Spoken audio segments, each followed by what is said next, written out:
इसका मुल्क नहीं चलेगा। सो सब लोगों को फिक्र है, सब लोग मुमकिन है सब लोगों को एक दिन टेबल पे बैठाएं, आए और इंतखाब का फैसला करें कि कब इंतखाब करने हैं।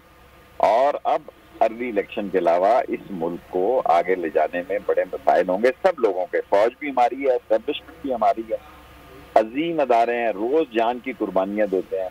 उनको अगर कोई ये समझ रहा है कि उनको पल्स नहीं मिल रही, उनको लंगर से जहां से रोजे अफ्तारी के वक्त वो तंदूर की रोटी देते हैं, उनको वहां से खबर पहुंचती है और उनको अपने घर तक की खबर होती है कि घर में लोगों की क्या रायत और लंगर का जो छावनी के लंगर के तंदूर की क्या राय है, सब उनके पास मौजूद है।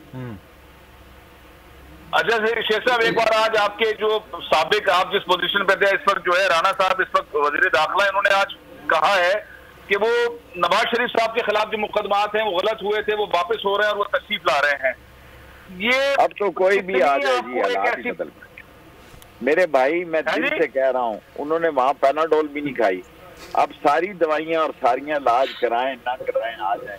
इस वक्त आज की सूरत हाल में जिस वक्त मैं आपको इंटरव्यू दे रहा हूँ, कौम इमरान खान के साथ जा चुका। वो आएंगे तो सर रायगंज जाएंगे या जेल जाएंगे? मैं जाना तो उन्होंने जेल ही है, सारे इस खानदान ने एक दिन जेल जाना है और बहुत जल्दी जाना है, बहुत बड़ा टाइम है इनका। और मुझे उनके आने से जो पहले सूरत हाल थी, अब वो सूरत हाल देखें क्या ले आए जी। सऊदी अरब से बड़ा शोर था कि 7.2 अरब रुपए की बिलियन US डॉलर की, और रोजा रसूल पता नहीं खुला कि नहीं खुला, अल्लाह मुझे पता नहीं क्या सूरत हाल बनने जा रही है। मैं मई के महीने में सियासत को खुल कर देख रहा हूँ कि मई वाजे हो जाएगी, या इधर हो जाएगी या उधर हो जाएगी, या आर हो जाएगी या पार हो जाएगी, या हम नहीं या ये नहीं या कोई भी, या कोई नहीं। Right sir? ठीक है सर, शेख साहब हमारे साथ मौजूद है।